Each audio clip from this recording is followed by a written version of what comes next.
দেখুন, যারা লক্ষ্মীর ভান্ডার পাচ্ছিলেন তারা সবাই অন্নপূর্ণার ভান্ডার পাবেন। আমি আবার রিপিট করছি, যারা লক্ষ্মীর ভান্ডার পাচ্ছিলেন তারাই সবাই আবার অন্নপূর্ণার ভান্ডার পাবেন। এদের মধ্যে যাদের নাম বাদ গেছে ৯১ লাখ মতো, তাদের অ্যানালিসিস হবে, তাদের নাম ইমিডিয়েটলি বাদ যাবে, তাদের অ্যানালিসিস হবে, তাদের নাম মারা গেছে, সে তো লক্ষ্মীর ভান্ডার বা অন্নপূর্ণার ভান্ডার, লক্ষ্মীর ভান্ডার পেয়ে এসছে, অন্নপূর্ণার ভান্ডার সে পাবে না। কেউ যদি বাংলাদেশের সিটিজেন নাগরিক বা বার্মা রোহিঙ্গা, সে তো আমাদের অন্নপূর্ণার ভান্ডার পাওয়ার তার যোগ্যতা নেই, সুতরাং তারা পাবেন না। কিন্তু যাদের নাম যে কোনো কারণে ডিলিট হয়েছে, তারা আমাদের নাগরিক নন, সেটা অ্যানালিসিস করার পরে জানা গেল তারা লক্ষ্মীর ভান্ডার পাবেন না। এর থেকে আলাদা করে রাখা হয়েছে যারা ট্রাইব্যুনালে আপিল করেছে, তাদের নাম কাটা গেছে, এবং যারা ট্রাইব্যুনালে আপিল করেছে তারা কিন্তু এখনো লক্ষ্মীর ভান্ডার পাবেন, তাদের নাম কিন্তু কাটা যাবে না, বিকজ তারা আপিল করেছে, তারা প্রসেসে রয়েছে।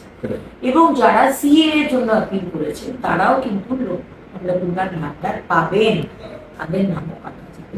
মানে ভোটার আইডি কার্ডে নাম থাকাটা বাধ্যতামূলক, মানে ভোটার আইডি কার্ড থাকাটা বাধ্যতামূলক। একদম, ভোটার আইডি কার্ড বা ভোটার লিস্টে তার নাম উঠেছে, যে কন্ডিশনগুলো আমি বললাম হবে।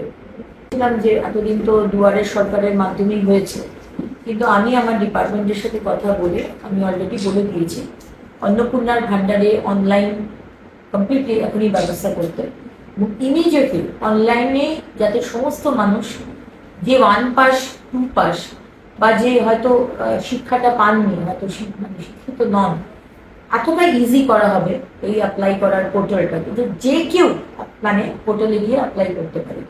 সুতরাং অনলাইনে অন্নপূর্ণার ভান্ডার আমার প্রত্যেকটি বাংলার মা বোনেরা যাতে অ্যাপ্লাই করতে পারে, আমরা কিন্তু সেই ব্যবস্থা করছি ইমিডিয়েটলি।